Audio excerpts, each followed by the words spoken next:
Salut mes petits ratatosques, salut YouTube, c'est Jack. On se retrouve pour une game aujourd'hui avec Kojo et Bouddha. Alors Kojo, je le rappelle à midi si vous êtes premier joueur, vous créez un 2-2-2 dans l'expédition Compagnon. Alors comment on va l'appeler ce deck? On va l'appeler Full Metal Fonderie. Je trouve que c'est un nom qui pète. Le principe du deck est basé sur la fonderie, donc dès qu'on tape la fonderie, on active de la main les capacités de réserve. Qu'est-ce qu'on a dans le deck? On va jouer deux petits jeans, on aime bien parce que on a de la réserve cet effet là, donc grâce à la fonderie ça va s'activer de la main. Les armurières de la fonderie, on en joue deux parce que j'ai une unique, et ça c'est très fort parce que grâce à la fonderie on va créer un Scarabot.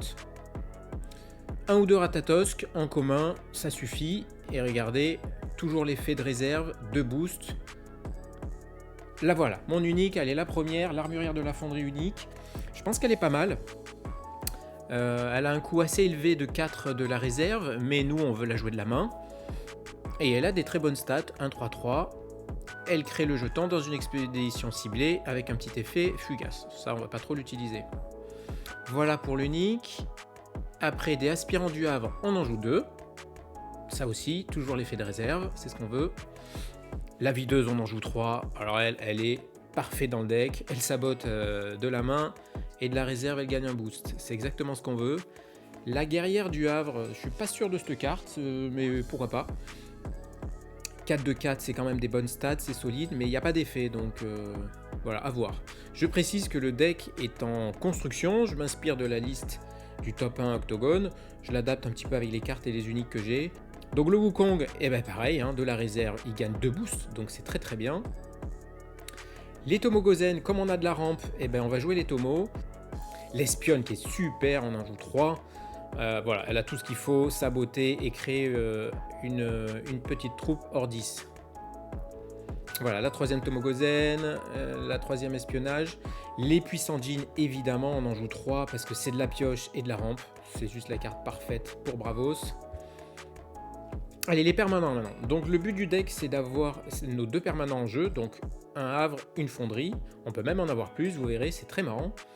Donc le Havre, on le présente plus, très bonne carte qui ravitaille. Le troisième en commun. Et voilà, la fonderie, je vous les ai montré, on en joue 3. Main tendue, c'est très très fort, on en joue 3.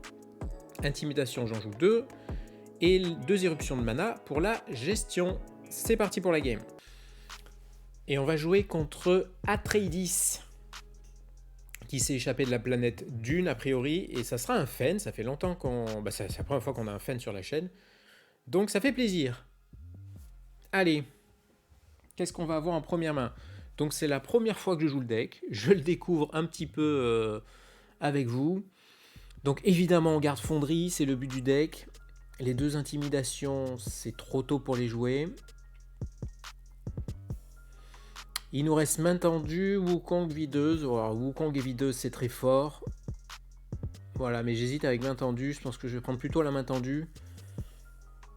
Parce que c'est tellement bon de faire revenir les créas.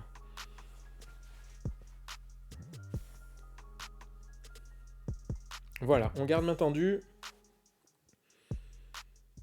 Allez, je suis content de vous présenter un Bravos, là ça fait longtemps que je voulais changer. J'ai beaucoup traîné déjà ces derniers temps, j'avais 2 petits tournois. Bon, ça s'est pas vraiment super bien passé, hein. Évidemment, à l'entraînement, tout se passe bien. Et en tournoi, bah, rien ne se passe comme prévu. Donc là, on va changer un peu de deck. Allez, Wukong en ouverture avec Bouddha, c'est très strong.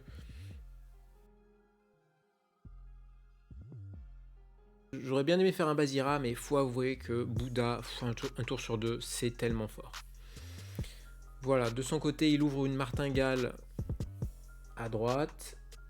Et une première unique, qui est pas folle, vous allez le voir. Je vais vous la mettre en plus gros. Voilà, c'est quand tu tires un dé et il n'a pas de dé, donc il n'a pas des uniques vraiment fou. Elle fait un effet AP, bon. C'est pas l'unique qui fait peur, elle a pas des stats de mort, donc ça va. Allez, Fen, toujours beaucoup de réserve, beaucoup de gestion. Alors il joue un Tanuki et on est bien déçus. Il joue un Tanuki qui nous bloque. Voilà, qui nous enlève le Wukong. C'est bien dommage. Allez, n'oubliez pas de vous abonner, s'il vous plaît. Un petit abonnement, un petit pouce. On a pas mal de vues sur la chaîne. Moi, j'adore faire ces vidéos. Donc, si vous aimez regarder les games comme ça, d'entraînement. Donc, je précise, le deck est en construction. On apprend à le jouer. Voilà, donc là, gros tour pour lui, parce que forcément, on joue la fonderie. Du coup, quand on joue la fonderie, voilà, on perd un peu de tempo. Mais c'est comme ça. Donc, 2 petits jeans, ça fait beaucoup. Ça fait beaucoup d'un coup, 2 petits jeans. Voilà, on va s'en défausser d'un et on est content. On a notre havre, donc c'est super. On a notre combo. Et là, c'est l'unique qui vient. Voilà, je vous la mets. Notre belle armurière. Alors, c'est bien dommage parce qu'il vaut mieux de l'avoir de la main que de la réserve. Mais on est content de l'avoir quand même. Voilà, donc elle est un peu chère de la réserve. Mais elle a des bonnes stats. Allez, on va faire pour la première fois donc l'effet, le combo fonderie-havre. Et le fonderie-havre, tiens, ça serait un bon nom de deck, ça, le fonderie-havre. Voilà, donc là, je ne comprends pas. Je me dis, mais pourquoi ce petit jean a 2 boosts? Et là, je mets bien une minute à comprendre qu'en fait, on active son effet à lui, d'avoir un boost de la réserve grâce à la fonderie. Et on active aussi l'effet du havre, qui rajoute au personnage. Vos personnages gagnent un boost quand ils sont joués de la réserve. Donc là, je viens de comprendre la puissance du deck. Donc mon petit jean avec ses 2 boosts. Bon, en face, on a un gros Anansi bien vénère. Anansi, de toute façon, c'est toujours vénère. Je ne peux pas faire grand chose là, je suis un peu paumé. Je découvre. Et on prend un peu de retard, voilà. On prend beaucoup de retard puisque son comédien nous bloque Bouddha. Voilà, donc là, on vient de comprendre le deck. Et on vient de prendre beaucoup de retard. Mais à partir de ce moment-là, on est strong. Voilà. On a compris, c'est bon. Voilà, l'espion nordiste, très bon. Très bon, c'est ça qu'on veut. Là, l'armurière de la réserve, elle risque d'avoir un bon impact. Bon, là, on veut le saboter tous les jours. L'éruption, c'est pas trop le moment. On veut du mana. Voilà, on va s'empresser de le saboter.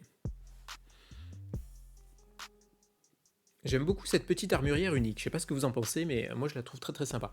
Aloé qui va nous embêter toute la game parce que les aloés ancrés, c'est compliqué à gérer. Donc là je ne sais pas, je tâtonne, je me dis tiens, allez, on va le mettre par là. Voilà, il fait un scarabot. Donc là, erreur de ma part, je pense que j'aurais dû lui saboter son Anansi. Ça m'aurait évité d'avoir un 4-4-4 sur la table. Je vous dis, c'est pas la game de l'année, c'est une game de découverte. Je sais pas, j'avais peut-être peur, j'étais tellement pressé de jouer mon unique, je pense, que j'ai voulu la jouer vite. Voilà, j'ai joué un peu vite. Allez, l'espionne qui fait pop un soldat. Voilà, donc on est plutôt content, on arrive quand même à arracher l'expédition de droite. Lui, il défausse à tort. Solide à tort comme carte. Voilà. Allez, il passe. Bon, on a toujours du retard, mais grâce à notre sortie explosive avec Havre et Fonderie, on arrive à récupérer une double expédition. On est plutôt content. Même si j'aurais pu lui saboter facilement son Anansi. Allez, ça part en mana. Voilà, les armurières très solides. L'espionne, c'est des cartes qu'on aime avoir. Alors, qu'est-ce qu'on voit? Ce qui est bien avec Fen, c'est qu'on voit toute sa main. Donc, Zou et Cocon. Donc, il a beaucoup de gestion. Malheureusement, voilà, on se doute bien qu'on va se prendre un Cocon. Mais je pense qu'il vaut mieux quand même le jouer de la réserve.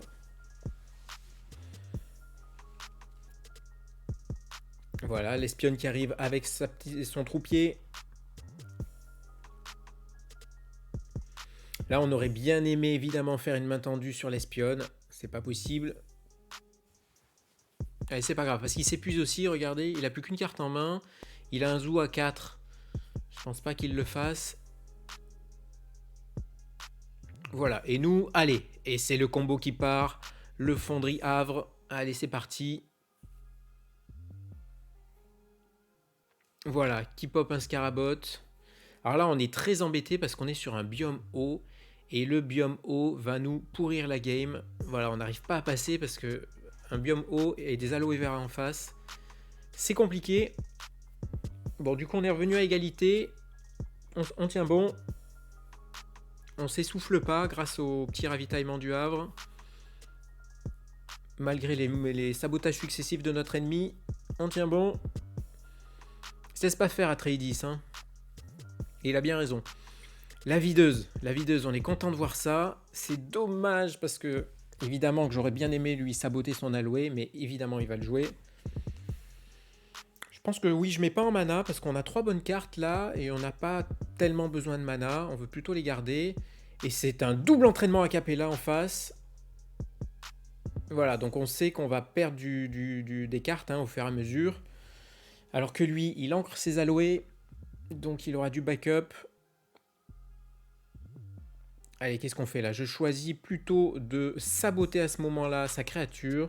Ouais, son personnage là, sa danseuse, qui est pas folle, mais elle a des bons biomes. Je me suis un peu précipité, peut-être que j'aurais dû jouer de la réserve. Je ne sais pas. Et garder le sabotage pour ultérieurement. Voilà, la videuse qui est 4-4, très forte. Donc là, évidemment, c'était un petit bait parce qu'on s'est dit, je vais jouer une carte de ma main. Il va sûrement faire entraînement a cappella. De la main tendue. Alors, qu'est-ce que je fais là? Pourquoi je fais ça? Pourquoi pas? Alors, je sais pas ce que j'espère faire. Oui, j'espère le bloquer en montagne. Parce qu'il n'a que 4 en montagne. Je me dis que c'est jouable.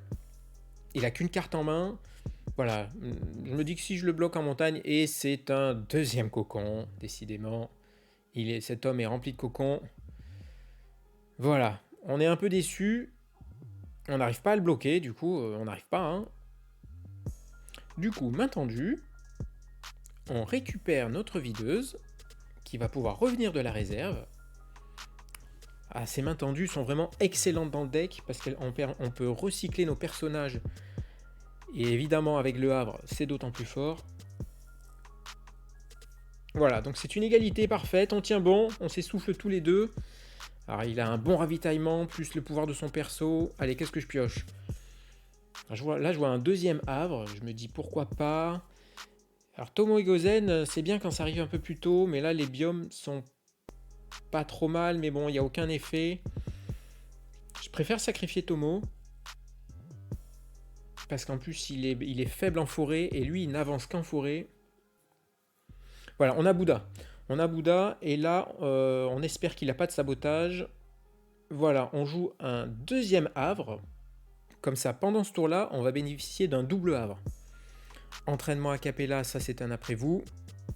Voilà, après vous sur Bouddha, ça sert à rien, mais c'est après vous. Donc là, on veut jouer... là, je me suis précipité. Là, c'est une erreur. Je me suis précipité pour faire la fonderie into double havre, into entraînement. Et là, je me dis, zut, je l'ai déjà tapé, j'aurais pas dû. Évidemment, j'aurais dû jouer de la réserve, plutôt la videuse. Et garder ma carte en main. Parce que là, du coup, je suis coincé. Je suis obligé de choisir un côté. Je la mets là, mais...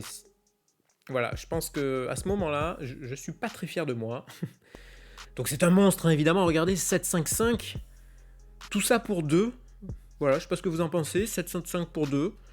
Là, je me rends compte de la puissance du deck. La fée clochette. Donc on n'est pas content de voir ça parce qu'on sait qu'au tour d'après, il va pouvoir nous saboter quelque chose. La videuse de la main, toujours aussi solide. Oh là là, elle n'en finit pas de monter. 5-5-5, puisqu'elle a double havre, évidemment, plus son boost à elle. On est plutôt bien, mais il a beaucoup de mana, il a encore de la ressource, il a encore des troupes à jouer. Et là, il est très très haut, 7-9-9. J'ai plus assez pour l'éruption de mana. Je vais garder encore cette videuse qui décidément est intuable.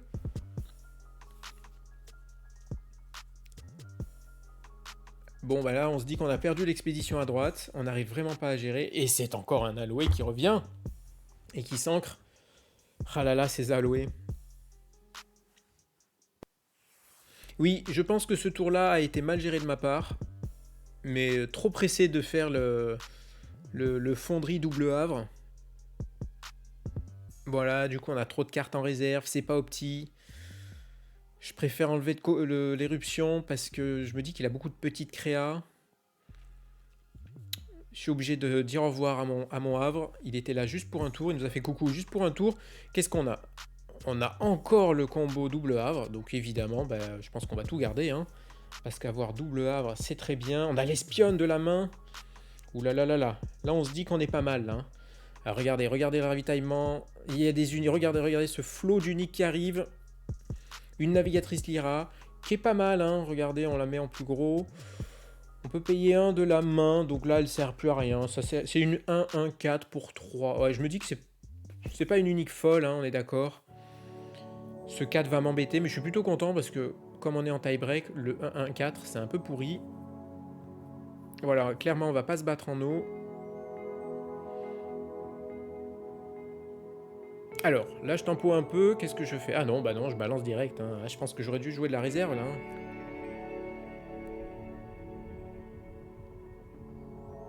Alors pourquoi je joue ça? Oui, je joue ça pour lui saboter à tort. Alors, est-ce que c'était bien joué? Oui, ouais, non, c'était peut-être bien joué là. Je sais pas ce que vous en pensez, mais il valait peut-être mieux que je le sabote pour lui enlever une bonne carte. Sinon, j'aurais pu jouer Havre en premier, et après avoir eu une espionne nordiste plus forte. Mais tout ça pour gagner un boost? Non, non, je pense qu'il valait mieux le saboter. Voilà, il joue sa navigatrice. Seulement, ça monte, hein. Je ne sais pas quelle carte il a en main. Allez, la videuse qui revient pour la 3e fois. Qui n'en finit pas de monter, 5-5-5. Voilà, ben là on a tout mis. On a tout mis et on est bien déçu de voir un Anansi. Pas si ouf que ça en plus, je vous l'ai même pas mis en photo. L'Anansi est pas terrible. Mais hélas, je me suis dit que ça serait peut-être bien de voir qu'une game, ça se finit pas forcément bien. D'habitude je vous mets que des belles victoires. Hein. Mais je n'ai pas que ça, loin de là. Donc là c'est une game un peu de test. Je ne suis pas passé. Hélas, j'y ai cru jusqu'au bout, hein, mais là, 9, 10, 14, la sentence fait mal. Je pense que j'ai fait des erreurs, je peux aussi améliorer le deck. Donc si vous avez des idées d'amélioration en commentaire, je suis preneur. Et on fera une deuxième vidéo avec les modifications qu'on a faites. Comme ça, on réfléchit ensemble ce qu'on aurait pu faire. Vous voyez, l'unique pas folle, un Anansi, voilà. En tout cas, c'était une game très sympa, j'espère qu'elle vous a plu. Il y aura eu un petit suspense. Voilà, hélas, je ne la gagne pas. Mais on aura notre revanche. Voilà, bien joué à lui à Tradis. Sur ce les amis, je vous dis à très bientôt. On se retrouve pour une prochaine game. N'oubliez pas d'aller voir les autres vidéos, surtout sur du Lorcana. Il y a des vidéos très sympas sur du Naruto Caillou avec Ludo. Et nous on se retrouve très bientôt cette semaine pour la partie 2. Ou peut-être une vidéo avec un espèce de festival dans le monde de Rin. On verra. On verra ça. Je vous prépare un deck bien sympa, un deck surprise. Salut YouTube, la bise, portez-vous bien.